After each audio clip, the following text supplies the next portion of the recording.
যখন অসুস্থ হলেন মৃত্যুর আগে পর্দা সরিয়ে দিলেন, আয়েশাকে বললেন পর্দা সরিয়ে দাও। জামাতের সাথে একসাথে একাকার হয়ে নামাজ পড়েছেন রাহমাতাল লিল। মা আয়েশা দেখলেন রাসূলের দুই চোখে পানি। রাসূলকে বললেন, ইয়া রাসূলুল্লাহ, আপনি কাঁদছেন? বলছে, আয়েশা, এটা আমার আনন্দের পানি। এই নামাজের জন্য আমি কত কষ্ট করেছি, এই নামাজের জন্য আমার সারা শরীরে পাথর মেরেছে তায়েফের লোকেরা, এই নামাজের জন্য আমার দান মোবারক শহীদ হয়েছে উহুদের ময়দানে। আজকে আমার একদিন হয়েছে, আমার পরেও আমার উম্মত এইভাবে সুন্দর করে নামাজ ধরে রাখবে। রাসূলের জীবনের শেষ দুটি শব্দ কয়টি? দুটি শব্দ। মা আয়েশা বলছেন, আমার কোলে রাসূল ইন্তেকাল করেছেন, লাস্ট শব্দ হলো দুইটি, উম্মতি আস-সালাত আস-সালাত ওয়া মা মালাকাত আইমানুকুম। হে আমার উম্মতেরা, নামাজ ছেড়ে দিও না, নামাজ ছেড়ে দিও না। তোমাদের আন্ডারে যারা আছে তাদের প্রতি ইহসান করবা।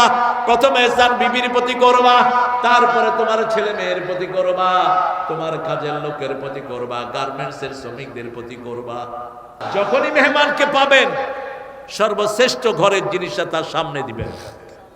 সর্বশ্রেষ্ঠ জিনিস পানি, সর্বশ্রেষ্ঠ জিনিস খেজুর, ঠিক না ঠিক? সর্বশ্রেষ্ঠ জিনিস বাংলাদেশে আপনাদের এই এলাকায় সিজনাল ফলগুলো। গাজীপুর হলো ফলের জন্য সমৃদ্ধ। কাঁঠালের সময় কাঁঠাল দেন, আনারসের সময় আনারস দেন, পেয়ারা তো 12 মাসই পাওয়া যায়, দেন। খুশি হয়ে যাবেন কে? আর মেহমান আসতে বলবেন, আজকে খাবেন না, আরেকদিন কিন্তু ছাড়বো না। খেয়ে আসছেন না, যে খাবেন দাদা। এরকম কিছু লোক আছে না, কথা বল না কেন? মেহমান দেখলেই ওর মন খারাপ, ধর্মিয়া খাওয়ার সময় এলেন কেন? রাসূলের এক প্রিয় সাহাবী, মহিলা সাহাবী, রাসূলকে বিচার দিলেন, ইয়া রাসূলুল্লাহ, আমার স্বামী শুধু মেহমান নিয়ে আসে। রাসূল বললেন, শোনো, আগামী পরশুদিন আমি তোমার বাড়িতে মেহমান হচ্ছি। মহিলা খুশি হয়ে গেলেন। রাসূল বললেন, এই সাহাবী শোনো, আমি যখন খেয়ে যাব, ঘরের পর্দাটা উঠাবা। কি উঠাবা? পর্দা উঠাবা। খেয়ে যাওয়ার সময় রাসূল পর্দা উঠানো হলো। দেখা গেল ঘর থেকে সাপ বেরোচ্ছে, বিচ্ছু বের হচ্ছে, বিষাক্ত প্রাণী বের হচ্ছে।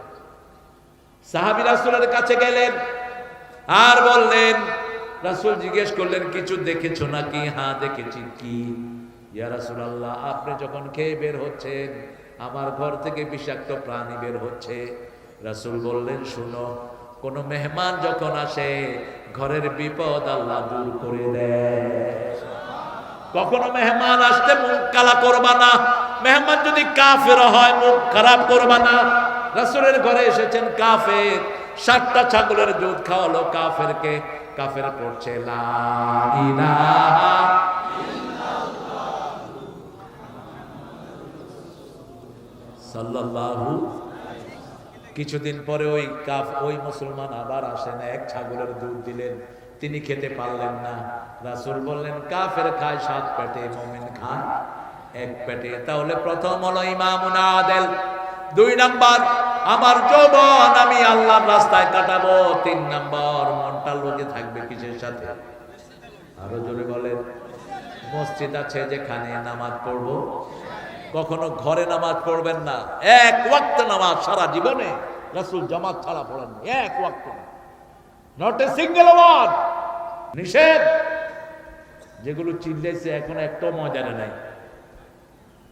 আপনি দ্বীন ওয়ান নসিহা, আপনি নিজেকে ধ্বংস করে অন্যকে রক্ষা করবেন না।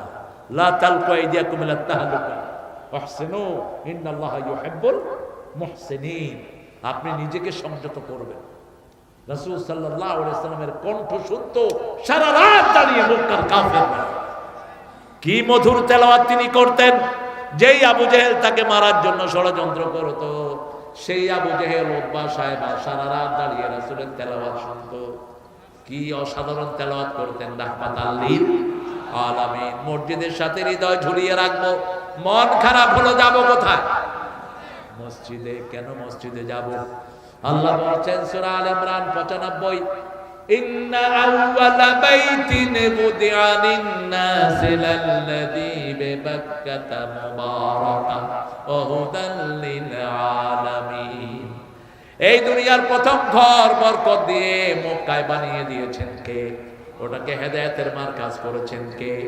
ওই ঘরে গেলেই হেদায়েত দান করে দিবেন কে? রাসূল যখন অসুস্থ হতেন অথবা কোনো বেদনা অনুভব করতেন কোথায় যেতেন? কষ্ট হচ্ছে আপনাদের না? কষ্ট আসলে আমার হচ্ছে, আর আমি এত রাতে কথা বলায় অভ্যস্ত। কদ্দুর আপনাদের মাথায় থাকবে আল্লাহ ভালো জানে। মাথায় ঢুকতেছে কিছু? হ্যাঁ, কি বলতেছি বলেন তো? রাসূল আর কয়জন? রাসূলের সাথে কে কে ছিলেন? কোথায় যাচ্ছেন? এক আনসারীর বাড়িতে। বাড়িতে গিয়ে আগে এরকম উকি ঝুঁকি মারবেন না। রাসূল বলছেন যারা বাড়িতে উকি মারে এদের চোখ অন্ধ করে দাও, এদের চোখ অন্ধ করে দাও। গিয়ে কয় কই কেউ নাই তো, কই কই গেছেন না? আপনি এক পাশে দাঁড়াবেন যাতে ভিতরে দেখা না যায়। আপনি জিজ্ঞেস করবেন কেউ আছেন বাড়িতে? লা তাদখুলু বুয়ুতান গায়রা বুয়ুতিকুম হাত্তা তাস্তানিসু ওয়া তুসাল্লিমু আলা আহলিহা।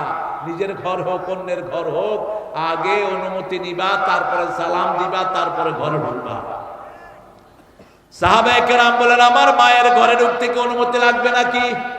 রাসূল বললেন হ্যাঁ। সাহাবী বললেন আমার মা যিনি আমাকে পেটে ধারণ করেছেন। রাসূল বললেন আতুরিদু আন তারা উম্মাকা উরিয়ানা, তুমি কি তোমার মাকে উলঙ্গ দেখতে চাও? উলঙ্গ দেখতে না চাইলে মায়ের ঘরে ঢুকতেও কি লাগবে? কি লাগবে? অনুমতি লাগবে। অনুমতি ছাড়া ঢুকতে পারবেন না। 5 বছর বয়স থেকে ছেলে মেয়ে একসাথে শোয়াবেন না। 2 মেয়ে যুবতী মেয়ে যেন একটা লেপের নিচে না শোয়, রাসূল নিষেধ করেছেন। 2 যুবক ছেলে একটা লেপের নিচে শুইবে না। নিজের প্রাইভেট পার্টের দিকে তাকাবেন না, চোখ অন্ধ হয়ে যেতে পারে। রাসূল বলেছেন বুখারীর বর্ণনা ডান হাতে ধরবাও না, অন্যের প্রাইভেট পার্টের দিকে তাকাবেন না। চোখটা দিয়ে একটা জিনিস দেখবেন, সেটা কি? কোরআন। কি দেখবেন? কোরআন। ওয়াজআলিল কোরআন রাবিআ কলবি ওয়া নূরা সাদরি ওয়া জালাআ হুজনি। বড় শ্রদ্ধা সে নজরুলের জন্য কত বিরল হাদিসের দোয়া গান বানিয়েছে। শহীদ হতে রাজি আছেন নাকি? রাজি আছেন? হাত তুলে দেখাও না। আমাদেরকে মৃত্যুর ভয় দেখায়ও না। আমরা মৃত্যুর জন্য দৌড়াই আর তোমরা বাঁচার জন্য দৌড়াও। আমাদের ছেলেরা সেই প্রমাণ দিয়েছে। ঠিক না বেটি? ইসলাম আছে যেখানে শান্তি আছে। একদিন শুধু গজলের আসর করব। আমার পেটে বহু গজল, ধার করতে হবে। একদিন শুধু গজলের আসর করব, তাহলে আমরা ইনশাআল্লাহ এসে গজলকে দিয়ে যাব। আর কোনটা?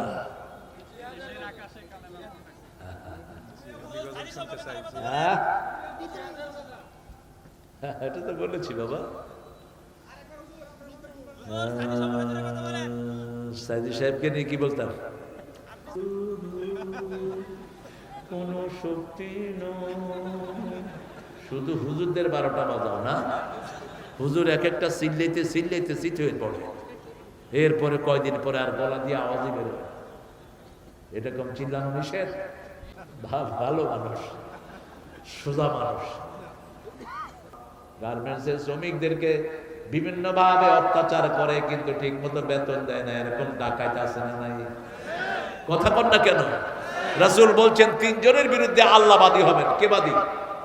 সরকার বাদী হলে মামলা থেকে উদ্ধার হওয়ার কোনো উপায় নাই। কিছু কেসের বাদী ছিল হাসিনা শয়তান নিজে। এই জন্য কাশিমপুর থেকে বাইর করতো, আবার আরেক দরজা দিয়ে ঢুকাইতো। ঠিক না বাটি?